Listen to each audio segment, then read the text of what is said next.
ஜல்லிக்கட்டு நடைபெற மத்திய அரசு அவசர சட்டம் கொண்டுவர வேண்டுமென தமிழ்நாடு காங்கிரஸ் தலைவர் திருநாவுக்கரசர் வலியுறுத்தியுள்ளார்.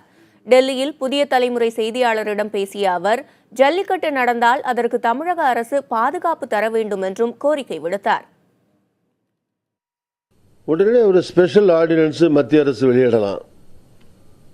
காளைகளை அந்த விளக்கு பட்டியலிருந்து உடனே நீக்கிட்டு சுப்ரீம் கோர்ட்டுக்கு அதை இன்ஃபார்ம் பண்ணால் சுப்ரீம் கோர்ட் அதை அவங்க ஒரு ஸ்பெஷல் ரெமடியாக கூட அதை தீர்வு தரலாம். இல்லைன்னா தமிழ்நாடு அரசு ஜல்லிக்கட்டு நடந்தால் ஜல்லிக்கட்டுக்கு பாதுகாப்பு கொடுக்க வேண்டியதான். வேறு என்ன பண்ணுறது? கொடுக்கட்டும்.